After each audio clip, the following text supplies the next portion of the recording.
I just installed this inverter in my house. If I had both of these phones in the same color, the only way I'd be able to tell them apart is the 5G inscription on the lower back of the Pro Plus 5G. My name is Fisayo Fosudo, visual storyteller and tech video producer. Without further ado, let's get to it.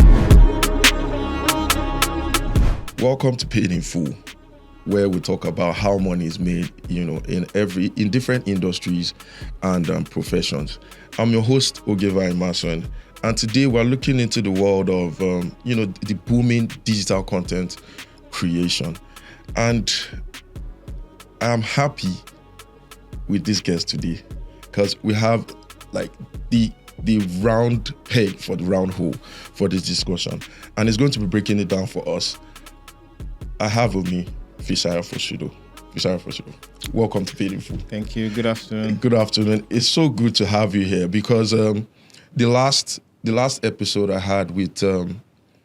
Mbanifo. Okay. He's into advertising. He owns an advertising agency, right? And we sort of scratched how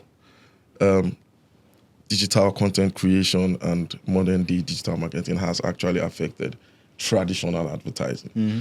And it's stressed on influencers, right? So you being an influencer now, right, is the ideal, candidate for the follow-up episode. So it's really good to have you here. And I know I said we're talking about digital content creation, but the focus here is tech, because that's where Fisayo actually, has the strongest point. So let's go straight into it. Let's not even dilly-dally, right? So we'll go into how tech content creation, how creators actually make money in Nigeria. And so a lot of people really just feel YouTube, how you make money on YouTube is your views. Once you put your video, the higher views you get, and your money comes automatically. So I've studied your page. I see you do a lot more than that. You do a lot of affiliate marketing as well. So can you just shed a little more light on how people can make more money outside just waiting for your views to double and increase and all that? So first of all, again, thank you for having me. Yeah, glad to have you. And I'm very happy we're having this discussion. Yes. I think you are right on the fact that views are definitely one way you can make money as a creator. Yeah. It's especially for YouTube. A lot of platforms don't necessarily pay African creators, but YouTube is like that platform that does. That does, yeah. Some of them have like grants and some other things. Some of them is like direct monetization where you pay money directly. Mm-hmm. But YouTube is one of the, I think the only one that does like advertising. Across. Yeah. And the way that works is per 1,000 views. Mm-hmm. For every 1,000 views, there's $1 amount. Yeah. So for Nigeria, it can range maybe $1, $3. Okay. But if you get views from abroad, you can get like $5, $10 per 1,000 views. So that's one way to make money. I think the other very prominent way is from working with brands. I've worked with over 100 brands. Yes. Yeah, I'm going to get to that. Go on. It's been 8 years actually. Exactly. So, yeah. So that's good. And I think the thing is I've used like over 150 phones, and it's weird to see that I'm not like, testing that many phones. But from, working with all these brands is, in a way, I think of it like we're in an attention economy. Yeah. Brands want to be seen. Mm-hmm. And everybody who is like an influencer or somebody who's a creator, I'll speak for myself. I sort of have a following where I've gathered like trust from a bunch of people. So that's over time. 8 years is long enough. So from across all the platforms, we have like 1.5 million followers across those platforms. And in a way, brands are seeing that as sort of a signal that these many people trust what he's saying on these platforms. Mm-hmm. And that attention that is there is what they would, bring their product or service.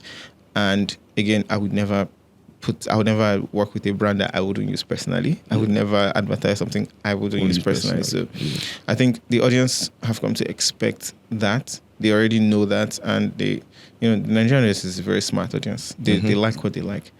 Savage as yes, well. Yes, and because that is the case, like the brands kind of like know that there's that trust, and I'm able to explain stuff or share a product or service, and myself and my team, we go very hard on like the content. We use a product, we make sure that the video is very, very detailed as possible. So that is one other aspect of advertising brands. And then there's like the other affiliate stuff. So I'm an ambassador for MusicBed. It's a music licensing company for creators and everybody who makes content or in production. So you can actually license songs, and I have like a link in every video I've made since I started working with them, which is like years ago. You always have a lot of links. So that link is permanently there, like it's automatically there. Yeah. So for every time people use my link to like license a song, there's a small commission that I get. So there's also that. There's a few other ones like Amazon for like books I recommend. If you buy it, I get like a small commission through my link. So there's the affiliate side. Then there's also the, people also do like products. They can sell something to their audience. So for instance, like think of like CCME, who is like a food content creator. She can sell like her recipes, all the different recipes. If you don't want to go through multiple YouTube videos, you can just get a curated recipe in a form of a book or a series of videos or something, and she'll sell that, and that's one way to make money. People want those recipes, and they want to know. Not many people know how to like cook, or were taught how to cook like that. So I love starch and I don't know how to make it. You can actually just get a recipe book, and it shows you like everything in step by step.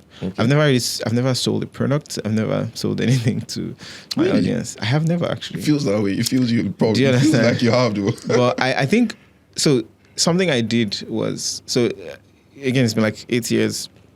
Last year in January, I did a thing where I made an announcement, asked people to fill a form, and there were like 700 people that filled that form. Yeah. So I picked 50 people and had a one-on-one call with them. So this is one-on-one call for free, and it's like 1 hour, 2 hour call. Tell me everything you want to know about content creation, and I'm answering questions for them, understanding their fears and insights. So it's not necessarily selling something. It's just like maybe I'm giving back in a way. Yeah, but like understanding what people want to know about content creation. So maybe I would do something eventually. I'm trying to think of what we can do with the data I gathered, because 50 people is a lot of people, and that's a lot of hours. Yeah, like 50 plus 2 hours with each caller. So 50 to 100 hours of like content and calls and like data, and like me understanding everything that people are after, and the common themes I found were that people want to make money from content creation. Yeah, of course. Like they see content creators and they're like seeing their lifestyle and everything. There is definitely money to make in content creation. Yeah, there is. So that's like a pattern I saw. But yeah, like maybe people can like watch out for something, eventually. But yeah, that's another way through products. Let me see. There's so many other ways. Like people go for events. Sometimes you can get paid to attend an event. Yeah, for sure. Speaking engagements. Yes, and all of that. But that's more like still brand sponsorship. Yes, you have to also be like a domain expert in a way. Like something, and people call you to say these things, and you are very confident about it. You know what you're talking about, and what you're saying is actually valuable. Yeah. And in the end, if you look at all these buckets, it's value that you're giving. Nobody's going to, unless you steal the money, you have to give value. Because by definition, what is money? One of the functions of money is store of value. And it means that you can keep this thing, and in the future you can use this thing. Or you know that this thing is valuable. If you exchange it for something, you will get something. Still value in return for you as well. Do you understand? So you give value in form of exposure, exposing a brand to your audience, or selling something. Give them something that they can hold, or just like the advertiser revenue. They get value by people who click on your ads and stuff. So it's all a value exchange. Okay.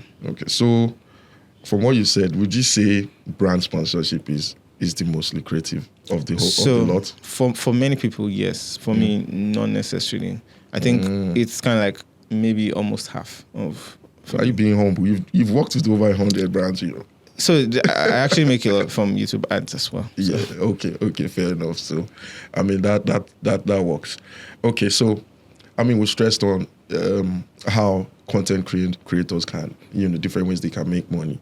I want to transition onto how you built your brand. Building a tech brand in Nigeria. You understand your journey. And how you started tech videos and what led to this really. So can you shed some light? I want to hear from the top. So before I go to the top, yeah, I did this thing where I looked at the top 100 channels in Nigeria. Okay. And these are the top 100 on YouTube at least. And I found out like 20 to 30% or 20 to 30 are comedy. We have a whole lot of comedy. Then the next is music. Yeah. So like the Afrobeats. Yeah.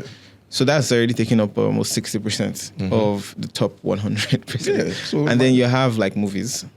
Yeah. And then gospel music. And then lifestyle. And then like tech is like almost nowhere to be found. Yeah.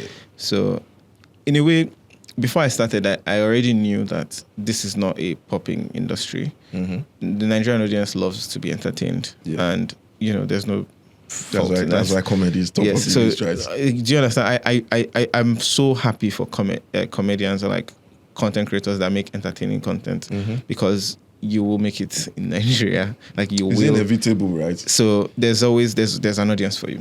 We like to joke about everything. Serious stuff too. We like to joke. Yes. Go on Twitter, you will just find evidence. Yes. Like you can say something serious and be like, "Who be this person?" Or like you're just like the most savage response just pops up from somewhere. I think I made a tweet and I don't know if I should have done. Like I was like, "Oh, if everybody jackpots from Nigeria, who will?" If everybody of value leaves Nigeria, who will build Nigeria? Somebody was like, "Oh, Bob the Builder," or something. Do you understand? And we're just joking, and it's like, okay, sure, cool. I guess for real, man. What do you want to say to that? Do you understand? Right? Like, there's a market here for entertaining content. We are already so down. We don't need you to come and start explaining something to us. Yeah. So like, I knew this and I didn't care. But like from the beginning, and again, anybody who wants to come into an industry, I would always advise like come in with a blank slate. Don't come in with drop every assumption. This is from a book called Mastery. Drop every assumption, come in as a blank slate, and be willing to soak up and learn as much as possible. And that's the thing that I adopted. And again, I was fortunate that I was able to like read a lot of books. I love reading books. I still bought like a bunch of books like some days back. Yeah, nice. But like I read a lot, and that helped me to sort of make this journey very clear from the beginning. So since 17 years old, I wanted to make content, but I did not have the means. There's no way 70-year-old person can buy a camera or like tripod unless you are wealthy. But that wasn't the case. I was able to edit videos for my church then, or a video for my church. And we did a drama, I edited it. It was very bad actually. but yeah, it was my first attempt, and I kept trying my hands on that. And I said, oh, this is cool. But I could draw, I love creating stuff. But I honed my skill in graphic design. So I was a very good UI designer, website designer. And I did that for a couple of years. And that's actually where I worked. So I worked for a startup called Max. Metro Africa Express is now Max Drive AI. Very amazing founders, Tayo and Chinedu. Yeah, I know. I learned so much on the job. So I did social media and I did like designs there. And I always make this joke that, you know how when you see a brand that is tweeting and is like funny and making sense, and people are like, this admin deserves a raise. Yeah. I was the admin. Oh, really? Oh, you had one of those moments. So I was the admin that deserves the raise. So I was always trying to use the brand to like, make conversations with people. I would design replies. So this is something that brands still don't do till today. Like you can design a reply for someone, like if somebody makes a comment or something, just design something and reply. It feels personal. You're like talking, like it's as if they're talking to the person. I would feel and like special. that's right. Yeah, so exactly. And that's the thing I try to do. And this I adopted this from the one of the resources that they gave me, on visual storytelling. If you check my bio, I call myself a visual storyteller. And Yeah, you are. It's basically telling stories with pictures or videos or just visual stuff. And I adopted this strategies from like different brands that were doing this. There was like Zomato, Innocent Drinks in the UK. And these people are like, the way they handle social media is so cool that people love these brands, and that's what I was trying to adopt, and I think it kind of worked. So all that knowledge was what I now channeled into my own social media personal brand, and I took courses on like personal branding, like what is personal branding, why do I wear a turtleneck, why do I say, you know what, just I need to ask the question myself. Why do you wear turtlenecks? Like it's consistency, like this is my uniform anyway. I noticed. Like the way doctors have lab coats, this is Fisayo's uniform. When I'm going to work, this is what I'm wearing. And like obviously Steve Jobs did turtleneck and jeans to present on stage. Mark Zuckerberg had like this thing where he wore one type of outfit consistently for a while. Mark Zuckerberg does that too as well. It's just one less decision to make. Like you can continue a video. You can record half of a video one day, wear it at another thing, nobody will notice anything. Especially the same color. Do you understand? Yeah, and I have a bunch of black turtlenecks. So that was like the reason. That's a very easy decision. But I took this course on personal branding, and it was like, okay, separate the personal brand from the business brand. A personal brand is you have to show up. A business brand, Nairametrics, like there are many people that make Nairametrics function. So like, doesn't matter what happens to the founder, like the founder can go anywhere and do anything, and the brand still continues. But a personal brand is you. Like you have to show up. Yes, you can have a bunch of people helping, which we do. I have like my editors, my animators, very amazing people on the team. They are all helping to make this personal brand come, but I have to show up. But the thing with personal brand is like people relate more to people. People feel like they know you and they can relate with you. A business brand is people like business brands, but like only to an extent. You don't see people like gisting with a business brand. It's not personal. It's not the same thing. Not do you understand? Yeah. So there's all those, there's different advantages and disadvantages. So all of that happened, and then I started the channel, invested my life savings into starting the channel. How did you do that? How did you do it? It was from like freelancing earnings, like earnings on the job. I was like, let me try this thing out, and it didn't work out in the first. Because these equipments are expensive. Do you understand? It was like $5,000 worth at the time, and this was like when dollar was like $1 to $3.50, and when it even came, customs seized everything. And I was now $1,000 in debt. Can you imagine? And this was me, like I've spent everything I had. Yeah. Where do I want to start from? But somehow that kind of cleared. I was able to like continue, but still like nothing came of it. It felt like I had wasted everything. Yeah, everything. That's quite discouraging, to be honest. I just knew that there's something I will say, like keeping the end in mind. Have this vision, like where do you want to be? Where do you see yourself? And how can you get to that point? And everything I'm doing today, is it contributing towards this goal, this thing that I'm doing? So every day, like ask yourself, if you catch yourself doing something, pause and like, this thing I'm doing right now, does it contribute to the goal? It doesn't have to be everything, obviously. Yeah, but at least you're working towards it. Do you understand? So that really it was a strategy I kind of employed, and it's really helped to like stay the course. And then I started working, and then I think it was Techno. I reached out to Techno, and they were like, "Oh wow, this is cool! Like we like your videos." And they sent me a phone, and in my head, I make this joke like, "Are you sure you're not worried I'll steal this phone or something?" And I took the phone, made a video. It got like 20,000 views, and then another one like 30,000, then 70,000. And it's like, "Oh wow, this is really really cool." Yeah. And then brand after brand after brand, and that just like spiraled. So first 4 years in, we got like 100,000 subscribers, and then that's when we introduced like the finance series, the Finance Friday. So I have an economics degree. It was like, this degree cannot waste. You can't waste. It has to come. I was just like looking at like explaining the Nigerian economy, personal finance, and all of that. Joined everything together. I made a nice video, and people really loved it. And then made another one. People really loved it. The funny thing is, the year we started the finance series, I told you 4 years we got 100,000 subscribers. Yeah. That year we got 100,000 subscribers in addition. Imagine. And then the 6 months after we got 100,000 subscribers again. So that's like 200,000 subscribers in less time than lesser than the initial. And then the next 100. 6 months was like 100 and something thousand more. Yeah. 100 plus thousand. So we just kept growing. That's encouraging growth though. Yeah. Really. So and that's the thing, like that happened. And it sort of became this. We brought like the podcast side. So the leaderboard is what we call it. This is a series where we interview business leaders, creative leaders, and we had like Don Jazzy, we had Talma. Yeah. I saw that video, Talma. Something happened last year in January. We had the Secretary of State of the United States. Yeah. And that was just like weird. Like how did this happen? Like, well, how did we get here?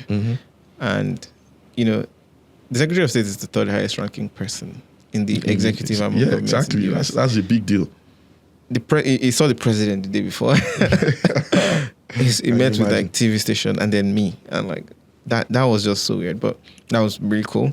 Yeah. We talked about technology and stuff, and very fun conversation. And like later in the year, Google's vice president of technology. It's just been, I don't know. It's just a different. It's just been going. It's been a different phase, and I think it boils down to like the value that we're giving when it comes to content. Like I always think of it like educational value, entertainment value, or a mix, or maybe inspirational value. Depends on the kind of content. So educational value is you making content that you want people to be enlightened by. Yeah, and it doesn't have to be a serious thing or a trivial thing. I can make a video about a smartphone, but we go deep and we show you everything you should know about the smartphone before you buy it. Or a service, we go deep and show you everything about the service. Sometimes we do like, so I did a video where I used like the solar inverter, lithium. Yeah, and you did a review after 5 months, right? And to see we if it did was worth it.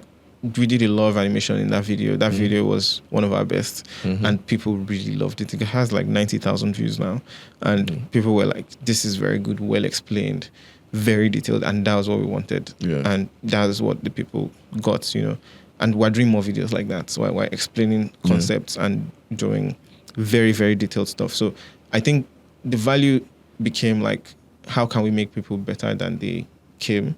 Yeah. How can we make people enjoy this content, even though it's educational, mixing some elements of like interest that keep them watching and come back for more and more of these types of content. Props, exactly. That apply. So that was the things we employed, and I think that's the value that people saw. Yeah. People, brands, and if it's again like, just like I said, there's personal brand and business brand, and a business brand is not just a business. It comprises of people, and it boils down to people. Like people saw these things, they found value in it, and people are in all these brands. Like people are in all these big places, and they saw the value there. And I think that was kind of how that came about. So yeah, that's been the journey. It's interesting, And I mean, congratulations to the progression. It's really nice. And I want to go back to where you said you lost $8,000, right? $5,000, sorry, initially, right? So we understand Nigeria. I mean, the reason why that happened is Nigeria and its uniqueness, right? Yeah. We understand how unique Nigeria is, right, when it comes to this kind of thing. So, can you highlight some of the challenges Nigerian content creators actually go through? Let's say in comparison to the West, US, UK, are there a couple that you've actually experienced and people that actually go through that? I mean, apart from NEPA, apart from constant electricity, which is we're in 2025. I don't know, like I mean, there's a lot of research to show why we don't have constant electricity, but like I wish we did. I feel like that would aid so many industries. Content creation is not like a huge industry. There's like manufacturing, which is like the lifeblood of a nation. Yeah, essential. And we don't make a lot of things. So we don't know because of that. That's using power. Really. I'm just like, that's one. Bringing it down to our low level. Power. The most obvious one is the monetization. A lot of these platforms are obviously not African platforms. So the advertisers here as well, there's no, I don't know if I'll say that there's no spending power here. So there's no incentive for them to do a lot of ads here. They will just do ads in moderation compared to the US. And I see this from my own earnings. Whenever we get videos that are watched by the US, we make 2 to 5 times more than when they are watched here. So the quality of advertisers are just far better there. And it's not anybody's fault. It's just it's who we are now. Yeah, like if you look at the stats, okay, they say 50% of Nigeria is living on $1 a day or something like that. So that statistics are forever. Do you really think you can monetize this audience for real? Like, so there's that unfortunate stat.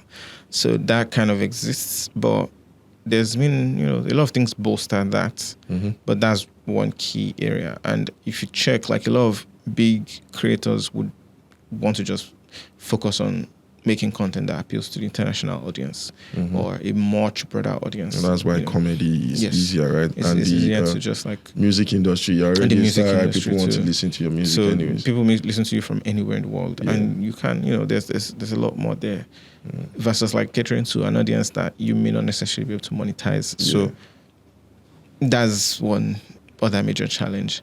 I think, again, like a child of that is, when I did those calls, funding was something a lot of people talked about. Like, it seems like this is an expensive hobby or journey, or like, you're making content. Where do you want to start from? If you want to use your phone, you need a good mic, you need good lighting, you need good, the mic, the sound has to be good, and you have to have a story or something to tell. If you start, you run the risk of embarrassing yourself. But you also run the risk of not doing well enough that you are spending money on something that is not profitable. Quality it doesn't match what you want. Exactly. Right? So, and the skill, do you hire somebody or do you learn this thing? How much time is it taking away from your actual job? So there's the inherent risk there. I wouldn't advise anybody to quit their job for content creation, honestly. But it's something. Get the ball rolling first, at least. Try and see how it looks like for you, and if it's catching on, maybe you might look at doing it full time, but only if it is that. But then again, these are just like, it's not a rule. You can go against it. It's not hard and fast rule. It had a fast rule. You can actually choose to go all in, and it might pay off. Okay. But I would never advise anybody to quit their job for it's not a stable. Because you either smack it or you don't, right? And you don't want to be, Then going back to what you said, like I do a lot of content creation myself. I do graphics, I do video edits and all that, right? So, and one of the biggest mistakes I made in my early days was working alone. Right? So once I have 2 jobs, one suffers. Do you understand? So, and I highlighted this with the advertising guy. So I just want you, the audience, right, for you, because I had an argument. The reason why I'm bringing this up, I had an argument with someone, right? And I told him I was speaking to you soon. And the guy goes, that guy, and the guy, they try, I'm like, they do everything by themselves. I'm like, this guy can't be doing everything by himself. I'm definitely not. Do you understand? And the guy was so convinced. I'm like, do you know him? And he goes, he's the one that does everything. And he's the one behind the camera. Like, I think I have an idea of, what he's doing, right? And I don't think this is... So I want you to stress, this is for him. I hope you're watching, right? I want definitely not. To stress the value of not working alone. I don't think we'll be able to be productive if I was the only one, even if we were 2 or 3. We're like... There's like 4 people that are like on the case. Ground, Yes, and there's one more person. There's a researcher. One more person that is like assisting. So there's like 6 people on my team right now. Or we just hired somebody like some days back, so like 7 now. And then we're hiring somebody again soon. So you see it's getting bigger. Like there's somebody that is doing research. There's somebody that is doing writing. There's somebody that is doing editing. Even the person that is helping write is also our senior editor. There's somebody that is doing the unboxing videos and also doing editing for short form. There's somebody that's doing short form editing and also animating, and somebody that's an animator. So you see, does animation like full. So the Huawei video, which is again one of our best videos, like he did the animation. We had a long call. I was like sketching, drawing these things. He was like animating, designing, doing all of those things. So there's no way I would be able to do it myself. Like I would fall sick. I hope this answers your question. Nah. But the thing is, I did start myself. Like when I started, I did stuff myself for like the first 2 years. I hired one person. So the next 2 years was me and one person. Then I think the 4th year, I had one more person and then 2 more people the next year. So that was kind of how it grew. Yeah, but I mean, that's a natural progression, right? You have to start alone. You're the one that's right there. So, I mean, you probably be limited to to doing as many as you. It was as very much difficult. As you, and I think something that really helped was, again, like I value quality. Like I want the content to be as smooth and crisp and like very understandable. So my videos are like, we have to make it. The quality has to be good visually, but the content has to be high quality as well, but very, very easy to understand. Like anybody of any age can watch these videos and understand it. And this has happened. Like I'll go to like ShopRite or something and I'll just see an old man. Hi, I love your finance videos. Or I'll just see a very young boy. It's like, hi, I love your tech videos. Or I'll just see somebody middle-aged and like, oh, I saw your interview with Don Jazzy. Very, very cool. So like, I feel like the content has, and again, for that Don Jazzy interview, we did a lot of prep. We like looked at the questions, looked at the history, and tried to make sure that everything was.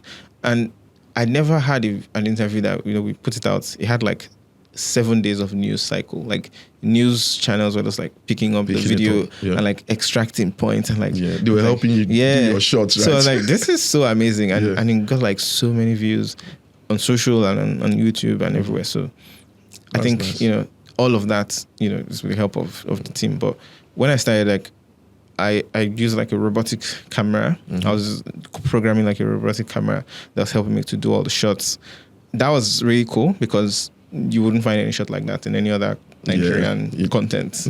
So that was like something that we're known for. And I did that consistently for a while, adding to the gear, adding more like motion control equipment until, the team became big and we could just shoot everything with different people. So yeah, that's big. I'm jealous though. I want an interview with Don Jazzy too. Come and tell me about that. That's a discussion for another day. So let's go to making money beyond YouTube, right? Still, I mean, that's why we're here, right? How money is made. So, what are some ways, Nigerian content creators can also still make money outside, YouTube? So still as a content creator though. Yeah.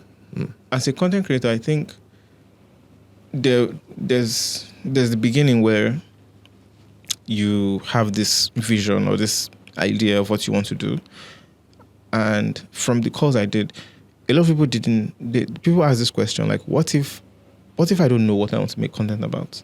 What if I just want to make content but I don't know which topic or which niche to focus on? And that's a valid thing. Like not everybody has passion or like something that they are passionate about.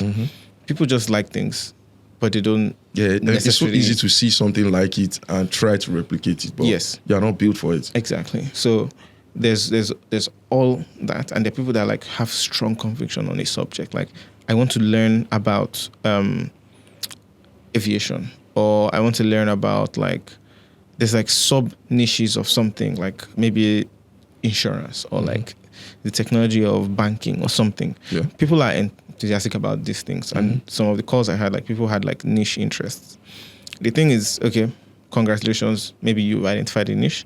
If you've not identified a niche, maybe you look for something that is interesting that you care about. And the thing is, once you find something that you care about, it's not easy, but like it's almost inevitable. Focus and determination can align, right? One and two, people there will be people around you that have the focus and like they like this thing that you like. They may not necessarily be a large audience, like entertaining content. They may not necessarily be large. Of course. If you find entertainment good for you, please just do it. Stick to it. And just be consistent. You will succeed. Yeah. But like if you have a niche, if you're more niche, first of all, like hone the messaging and see how you can do it consistently. Then the next thing is, if you want to work with brands, you want to start making the kind of content that you can get paid for. So it is more of like a reverse engineering thing where you now put yourself and imagine a brand was sponsoring you for this thing. How would you make it? Then you start doing that before they even reach out to you. Yeah, exactly. This way, it's like, oh, this person did this video. Was this even sponsored? We don't even know, but let's reach out to them and see if they can do our own thing this way. Us, yeah, do you understand? And that way it's like, gotcha. For real. Outside of like the YouTube ads, that's something that you can prep for. Yeah. Then you now start looking at how you can grow an audience, a community of people, and doing things that are not the normal things that people would typically do, or you yourself like studying your field deeply and finding unique things about it that you can share and talk about. Because in the end, like, people are watching your content because if you think about it, like, some of the very interesting content you've seen, you talked to someone else about it. Like, guy, did you see this video or did you see this thing? And that's what you want. Like, that's winning. Like, because it's people that actually do the moving for you. People are saying, oh, have you seen this video that this person drops? Like, did you see this thing? Did you hear about this thing? How are you able to make those types of videos more so that there's the organic community that builds around the thing you are doing? Yeah, keyword organic. It doesn't necessarily work for everybody, but if it works for you, that is very good. This is just one part. There's many parts, but like, all of these are like things that you can employ. And then you get to a point where, you now have a following, you have a community, and you have brands that you're working with. You can now leverage like all those other monetization methods that we talked about in the beginning. So like affiliates, or like selling something, or doing an event, or doing a product, or just anything that, again, is valuable to people, that people will benefit from. That's the first thing you should think about. Like, what are they going to benefit from this thing I'm making? Yeah, like, exactly. Why should people care about this thing I'm making? And people are smart. Like I said, the Nigerian audience is very smart. They can know when you don't care about something. And if you don't care about something, it shows, not just Nigerian, it's like audiences in general. Like, we consume content as much as we make. All it takes is one content. person to just say something and everybody just starts commenting. Yes. And, so, how you care enough to drop a comment, you care enough. But how do you make people care enough to drop a comment on your videos? So that's something you should be thinking about. And then there's the algorithm.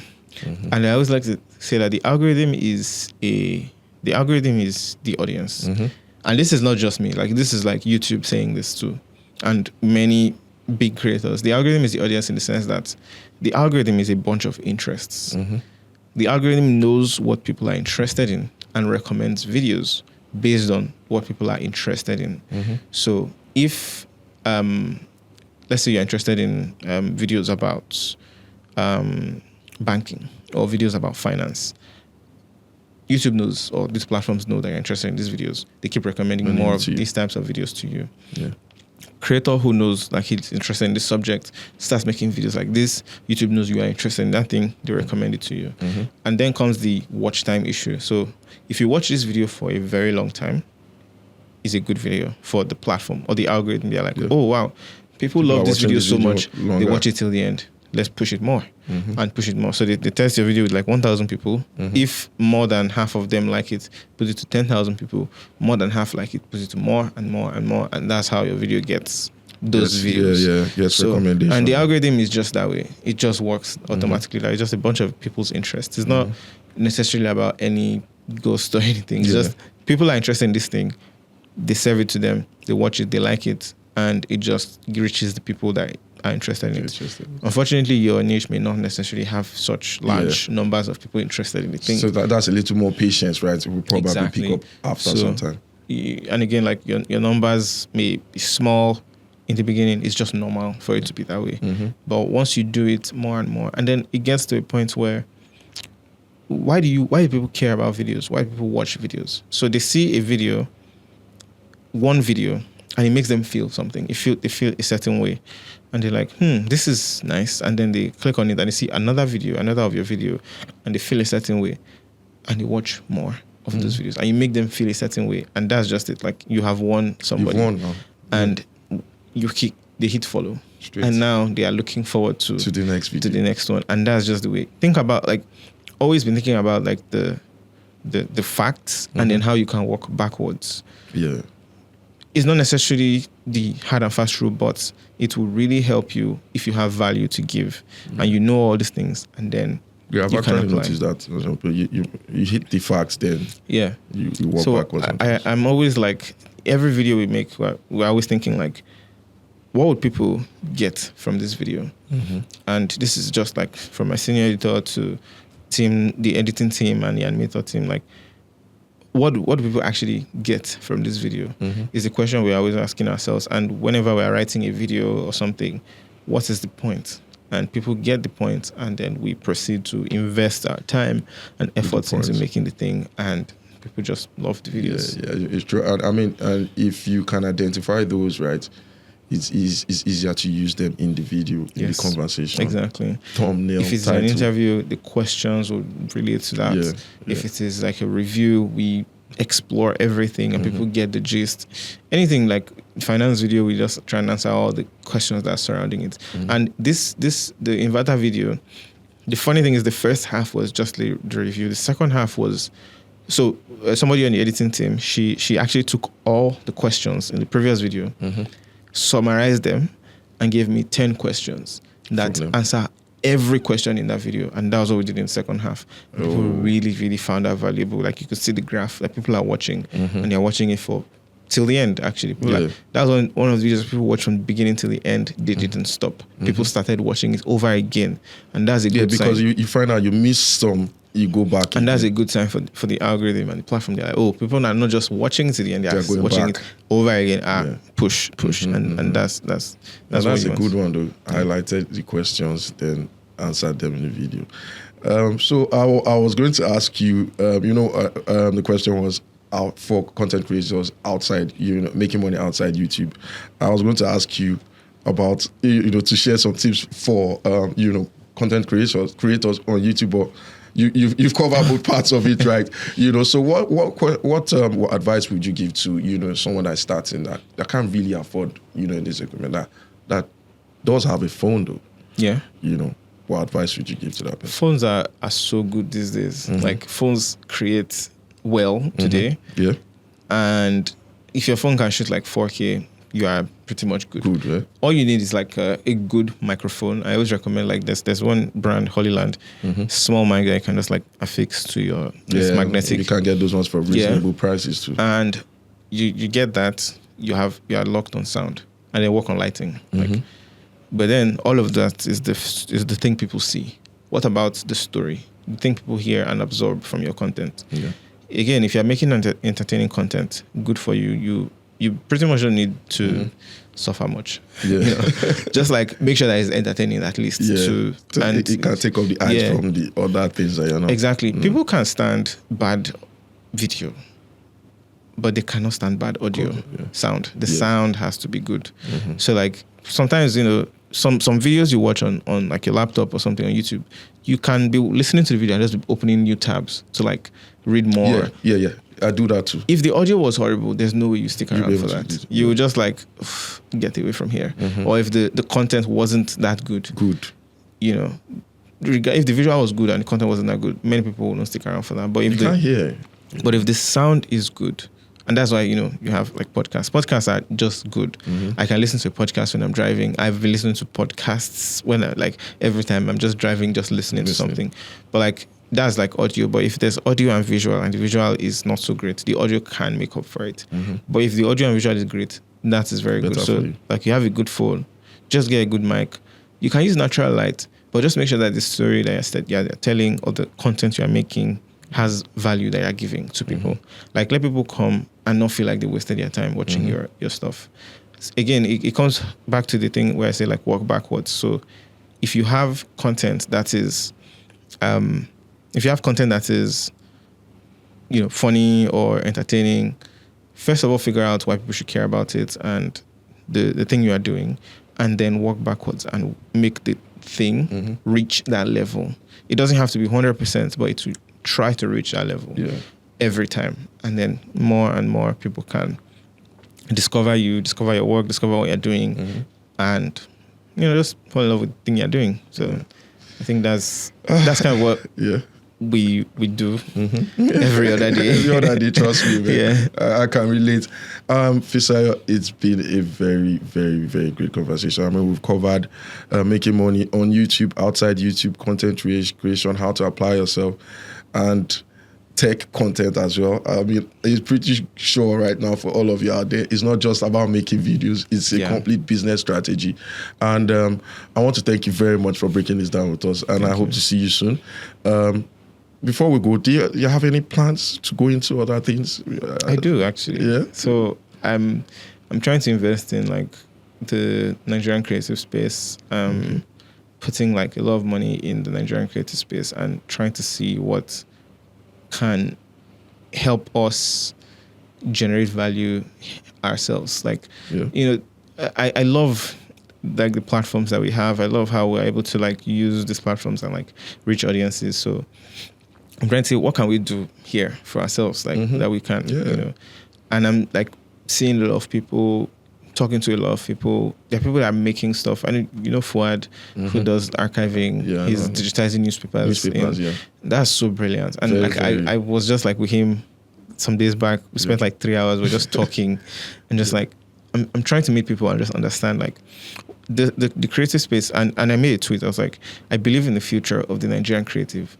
If you check music, we're huge in the world. If you check movies, we're huge in the world.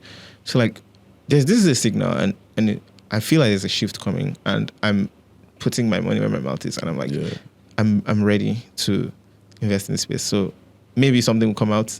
I can't really say much, but like keep your secrets still. I'm just like discussing with people and like doing things, and I just want to see where it goes. So that's the thing I'm passionate about now. Okay, I wish you all the best. Good luck, and we can probably talk about it when it's in full. It's in full. What's the word? Operation, right? And once again, thank you very much. Thank you. Fisayo Fosudo is paid in full. We'll see you guys on our next episode. I love the podcast name, by the way. Thank you. All right then. Bye.